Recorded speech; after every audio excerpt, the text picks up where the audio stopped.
start. The last class I have started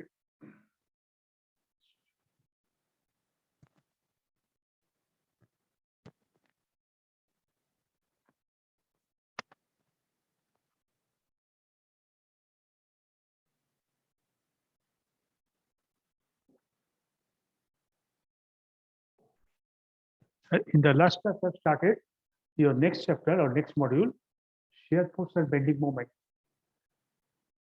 Now, initially we are supposed to draw the shear force and bending moment diagram for a particular beam.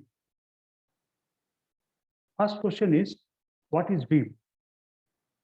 So far we have discussed the stress distribution and stress condition for a prismatic bar, which is subjected to tensile compressive stresses along its longitudinal leg, or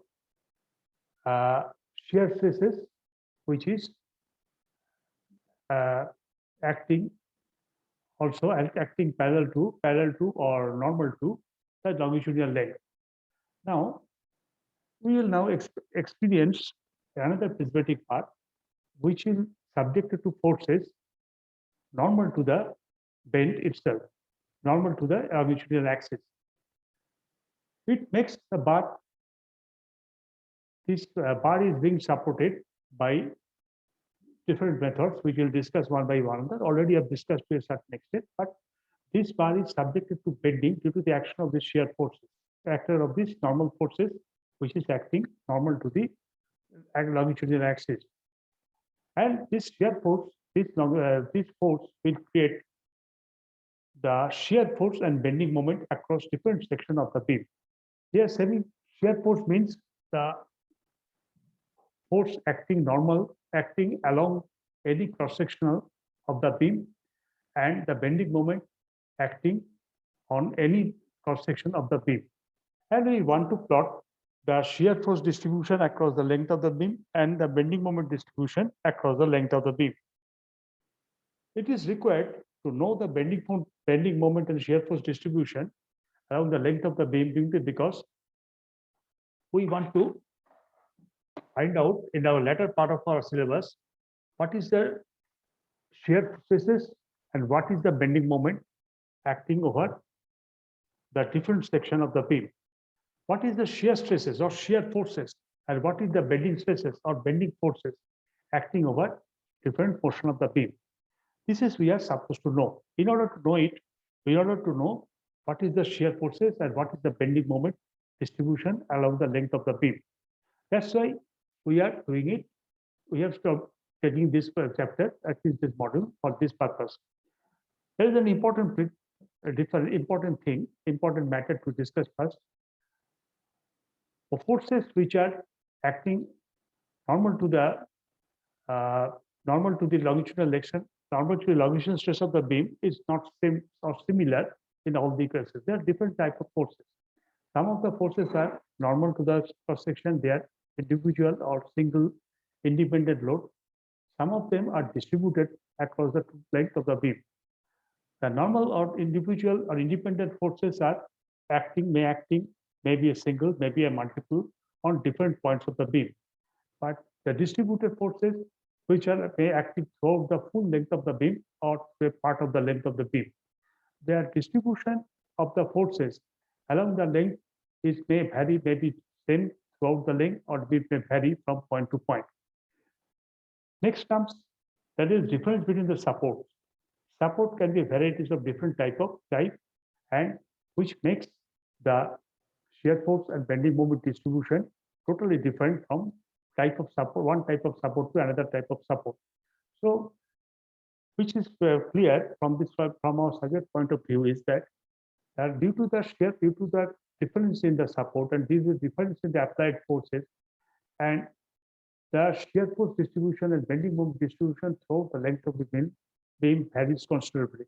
So we have to find out what will be the shear force and bending moment diagram or shear force or bending moment distribution throughout the length of the beam as per each individual type of external type of support and each individual type of external loading, which is being discussed throughout the length of the beam. So we have these throughout this chapter. Now, what we have done, first of all, the letters have support. Here, we have discussed here a concentrated load or a point load. Just I have told you, the load can be concentrated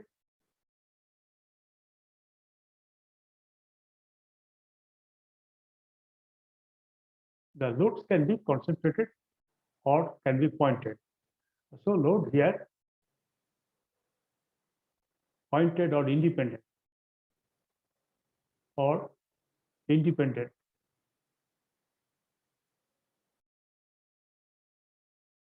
And load can be distributed.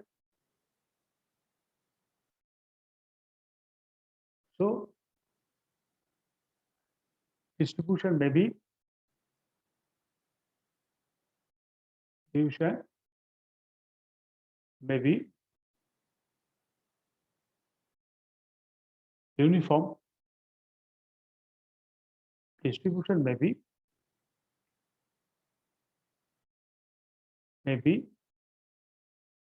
variable.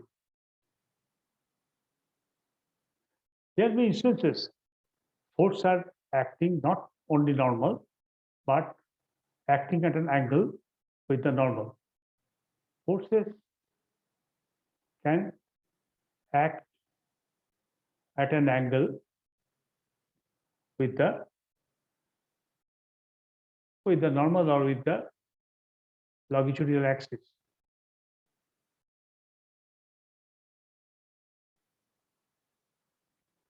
Here we will have a stress component will cause bending, and also a stress component will cause the axial loading of the beam, which we have to support in proper way. Now, there are different types of beams, which I have told you. They are not different type of beam, but different type of supports. The type of supports, roller support. The supports can be, say, this is the beam of certain thickness or certain shape, and supports can be roller. Here, a roller here. Over this roller support, beam can slide. They have this direction or this direction, and this can give us the reaction only in vertical direction, like this. But they cannot support, they cannot carry any axial loading. They are always liable to be moved. So only the beams should have at least one hinge joint on the right side with another roller joint, or it should not have any axial loading or only angular loading.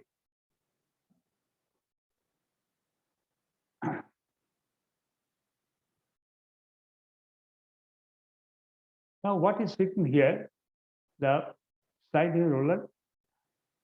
A roller can subtend a force only normal, and a reaction normal to the surface only, and the reaction along the rolling surface is zero. A roller support allows the rotation. The conventional method for a roller support is as it shown in the other figure. So, roller supports can create a reaction normal to the surface, and reaction along the rolling surface is zero. But there supposed to be friction, which is prevents the rolling of the beam. But the reaction given by the support is only normal. No other support is there. Next comes hinge support. A hinge support is like the joint of in the doors or in the windows, which will have shape like this. It supports our beam at one end, and generally it is supported by roller at the other end. It can have the supports on the hinge support at both the ends. Here, the hinge does not allow only a normal forces, and it does not allow any slide or any movement on the horizontal plane or along the longitudinal axis. Thus, here other side can be a hinge support, and other side can be roller support. The bending moment at the hinge is supposed to be zero. The bending moments are also provided with hinge joints. In cases there is no reaction where there is in case of hinge support. This I will discuss afterward. Next comes the fixed or end caster or built-in support. A beam built into a rigid support which does not allow any type of movement or rotation known as fixed support. A fixed support exerts a fixed bending moment and reaction on the beam. Here the fixed supports, this is the roller support here, this one. This is one type of roller support, and this is also roller or slide support. This is hinge support. Hinge is one side and hinge is other end. This is the fixed support where the end is fixed inside the wall and there is no movement across a longitudinal direction. Depending on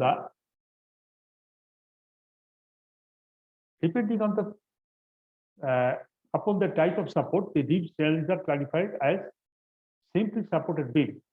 When both the supports of beams are roller supports and one support is other is hinge. When both the supports are either roller supports or one support is roller and other is hinge, this is known as simply supported. Here shown the figure shows the simply supported beam. Here both are roller supports and it can be a roller support in one end and one other support it can be hinge. So reaction here both the cases will be reaction in the normal direction where the support can be independent like this or can be distributed like this over the length of the support or length of the beam. Next comes cantilever. Cantilever is supported at one end and which is built-in or called fixed or encaster or built-in support. So this is the cantilever or fixed support, fixed encaster or built-in.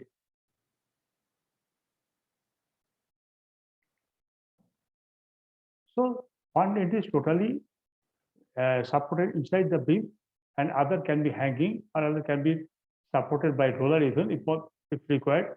Supported can be hinge even if it is required.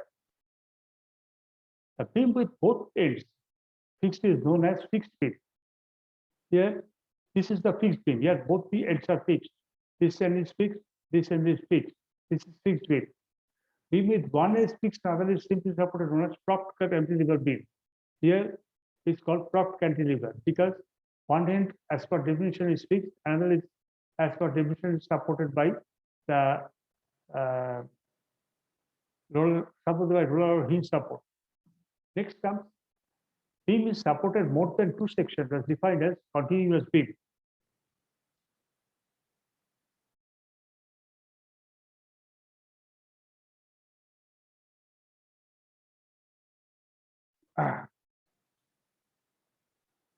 Now,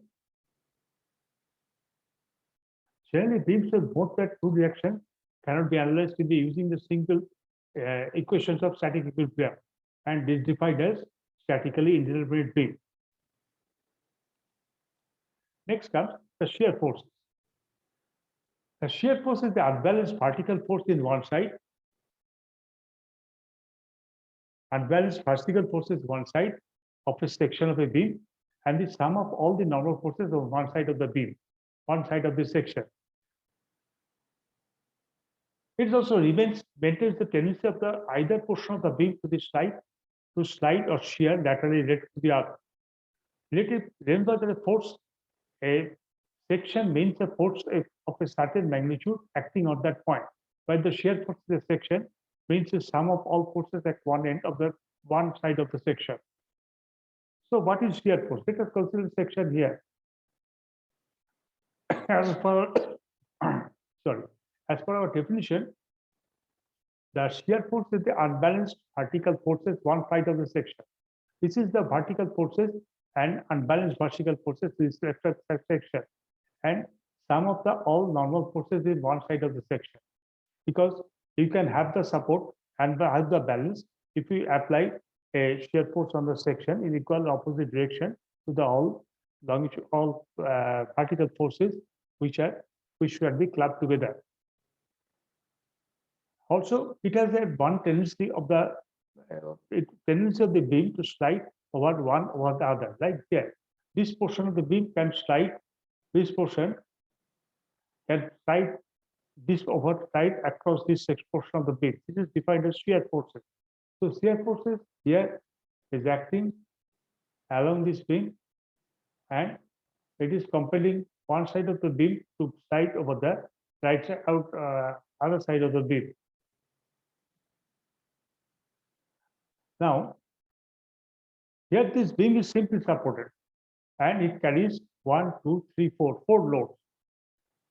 The reaction of the supports are R1 and R2. Here it is supported at one end, R2, and it is supported at point away from the left end. Now, if the beam is imagined to cut at a section, say XX, two portions, it is divided into two portions. This result of all the forces resulted, the loads as well as the reaction of the support. To the left of the section is F, assuming upwards.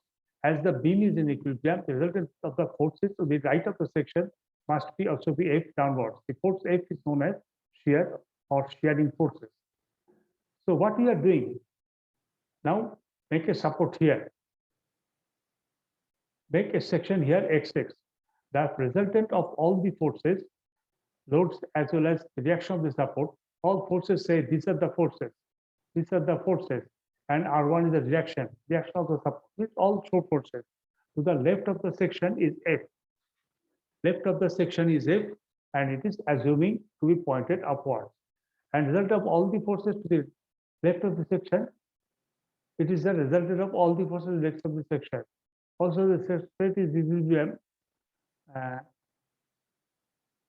They are showing reaction or support of the faces. They are showing the resultant of the forces to the faces XX must also be F upwards. Here, right portion, the resultant force is acting upwards and external force is acting downward. In order to balance these forces, if it is acting upwards, we have to balance an equal opposite forces if it is acting downwards. This shear force F is known as shearing or shear stress or shearing stress.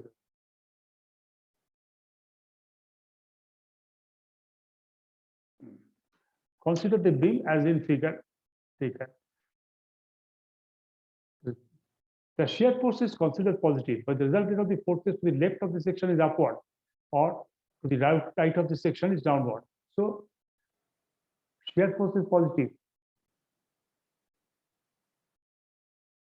Is if the resultant of if you consider the section, resultant of the force acting upward, or the left of the section, and resultant of the force acting downward to the right of the section.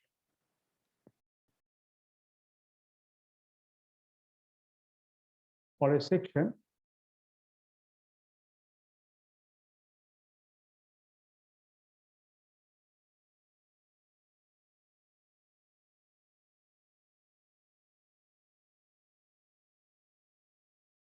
acting upward,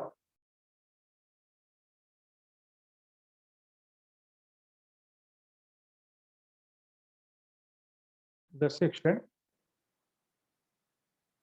is positive, and resultant of the forces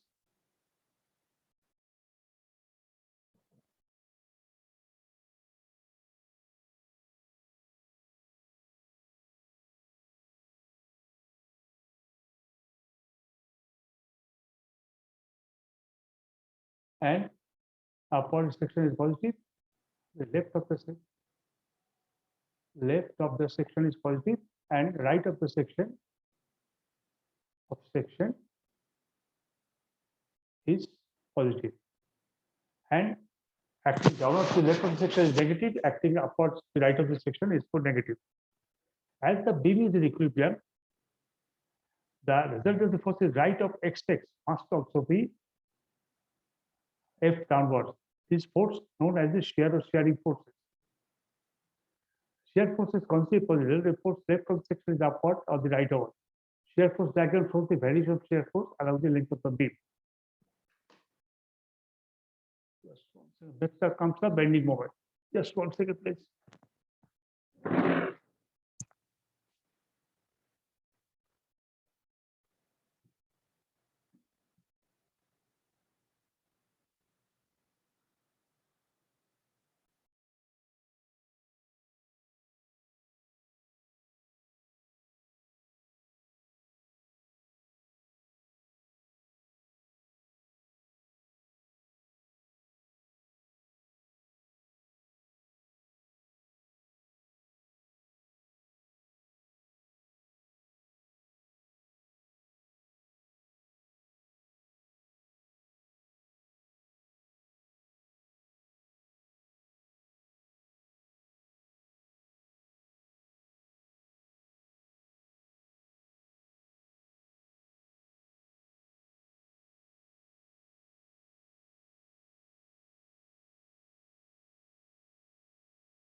Next is the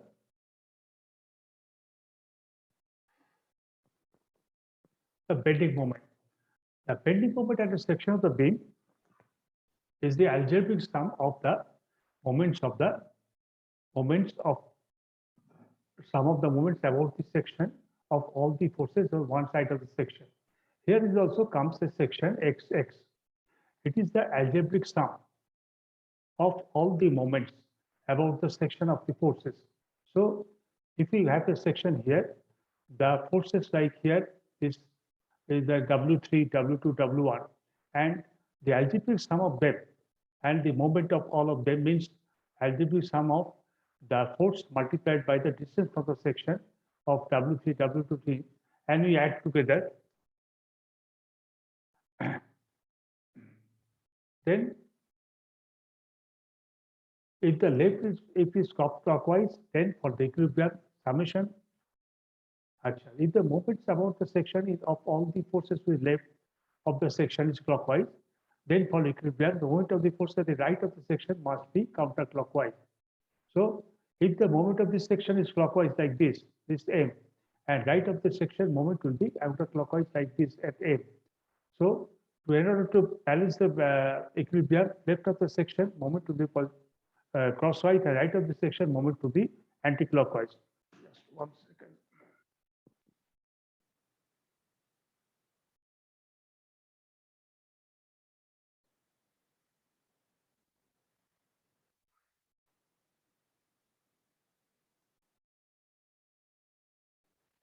Now,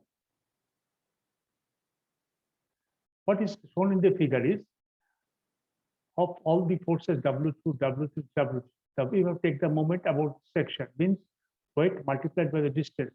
This is the weight multiplied by this distance. This load multiplied by this distance, add together. Then the total moment of all the forces left should be clockwise. Then to make the equilibrium, force of the forces right will be anti-clockwise. So consider it as positive. The moment on the left portion is clockwise or the right moment is counterclockwise. So if we talk a section, if the moment of all the forces is clockwise, that is all three forces of those forces are clockwise is called positive, and those forces negative is known as negative.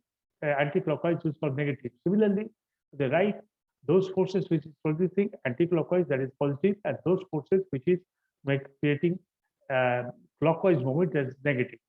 So here we see the forces R1 or reaction R1 is making a clockwise movement, and W1, W2, W3 are making anti-clockwise movement. And they will sound, they will moment, and they will equate to the value of the bending moment over this section. At the same time, it should go to the anti-clockwise direction when the forces at the right of the moment is anti-clockwise. Here W4 is will be clockwise, which is negative, and R2 moment this multiplied by the distance as the moment of R2 is clockwise, so it is defined as it is positive. So it is usually defined as sagging moment as it tends to cause continuity upward. So this is defined as sagging or called concavity upwards. Here the clockwise movement in the left section is causing the concavity, and anti-clockwise movement causing the concavity over this section or the concavity of this section. A bending moment causing convexity towards the second negative bending moment and it's called hogging bending moment. If the bending moment creates the hogging or this is the formation of the beam, it is defined as hogging bending moment. It is contributed is upward.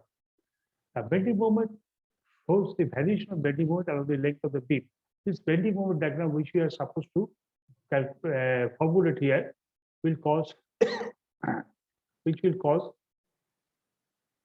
convexity is called the variation of bending moment towards the length of the beam.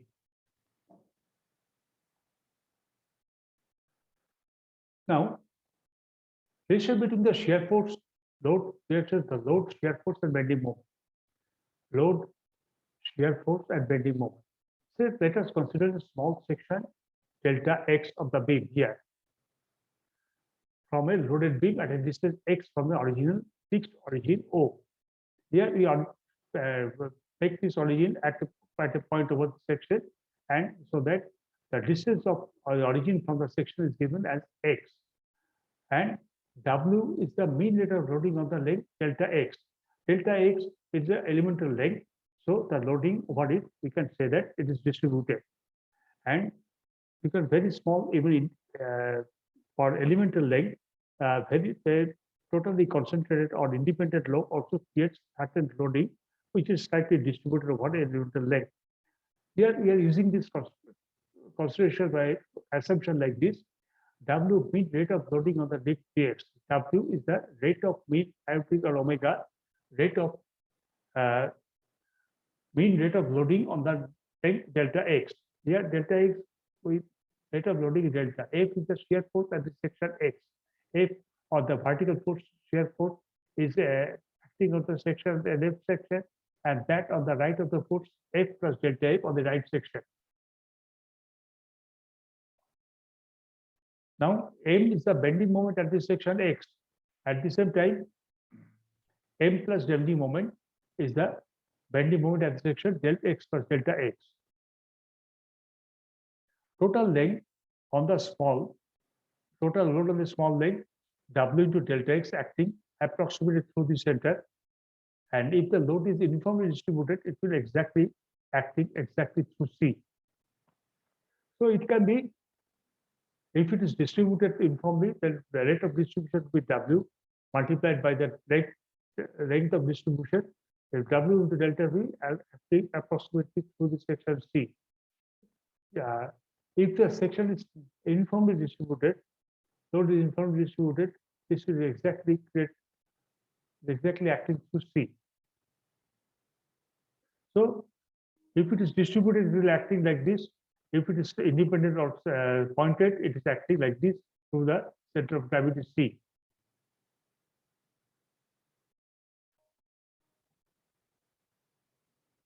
Now, the total load on the small moment W with delta X for equilibrium of the element of the length delta X equating vertical forces.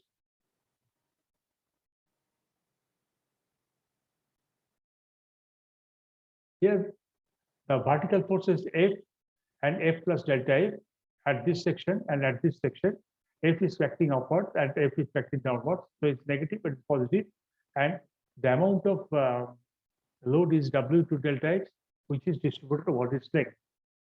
So F is equal to W delta X. W delta is acting downward, F plus delta is acting downward, and F on single F is acting upward.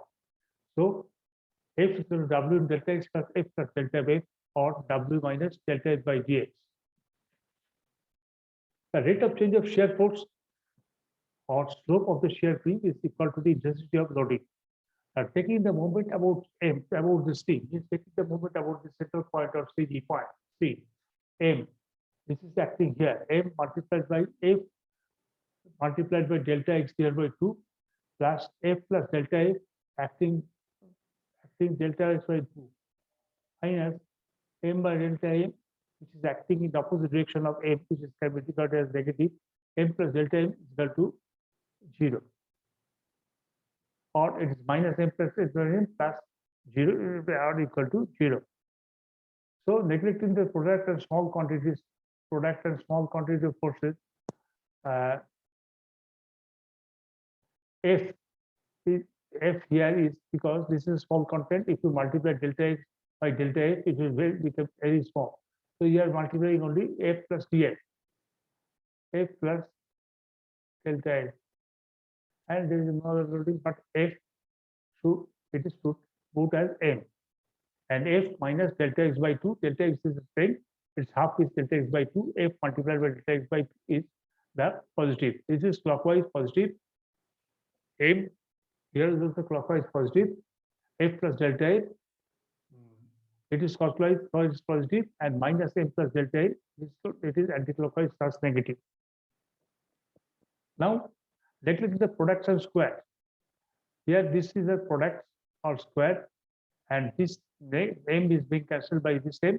So this is equal to, because F into delta X into F into delta X plus delta X plus delta X whole square, they are very small, so it can be neglected.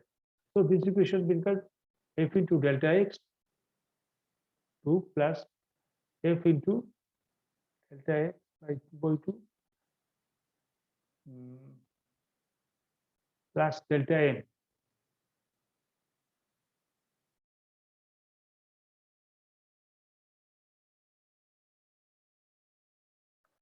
Now the sum of the products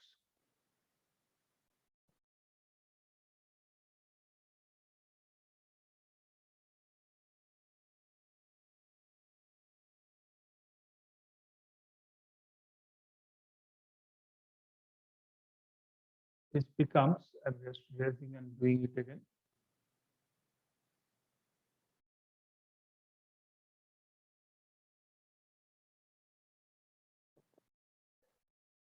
So if we are getting F plus M into delta X by 2, here we are getting another F into delta X by 2. We are not getting delta F plus delta X, delta F plus delta multiplied by delta X, which become very small. That will be this M is cancelling each other, equal to minus M, equal to 0. That's why these two will together F delta X M. So F is becomes that is actually not M but df. So F becomes dm by dx. That is rate of change of bending moment. Rate of change of bending moment curve is equal to the shear forces.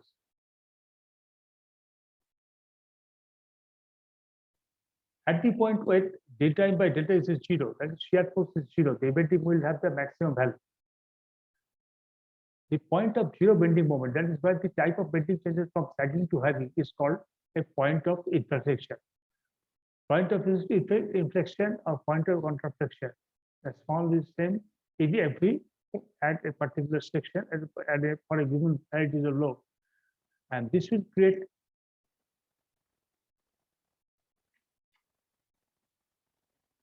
the point of zero bending moment, where type of bending moment changes from sagging to hugging is make a point of inflection as the between two values of three values at the section 4 into B, which is the letter which is the area under the load distribution curve. the point of zero moment, where bending moment, where the point of bending changes from zero to stretching to hogging, is called a point of shear or conflict shear. Now, in our earlier problem, FA is equal to FB, it's equal to P W into dx, which is the area under the load distribution curve. Similarly, question 42 had two distribution of x at two distribution A and B. MB is equal to minus MA 0 to A F into Px. It shows that the varieties of bending moment between two sections is equal to the area under the shear force diagram. So F is equal to dm by dx multiplied with the rate of distribution is equal to minus df by df minus df square, this square m by dx square.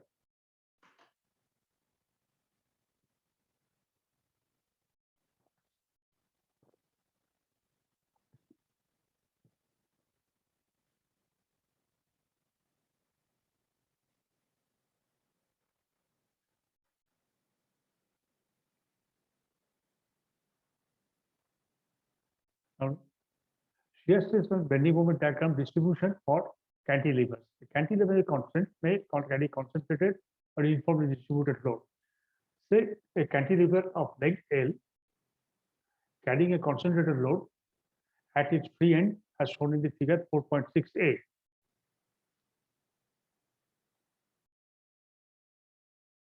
The section from left, section shown here from left like this, it is built as a cantilever beam, means the one end is embedded in the wall and another end is being loaded. At its extreme end, it's loaded by independent load W. So let us consider the section at a distance x from the right free end. If the force to the right of the section is W, is and downwards and is constant along the whole length of the beam, and for all values of x. So what is given? A section, we want to know the load distribution across the section. The section is defined at the distance x from the right end. Therefore, the shear force is considered positive, and here the shear force diagram is a horizontal straight line.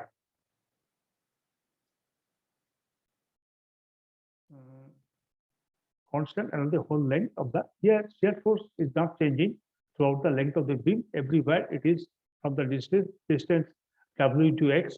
X can vary from 0 from here and can be maximum equal to L from this section. All cases, shear force is W into L from this section at B. But also that's why it is same throughout the length, and so it is distributed throughout the length of the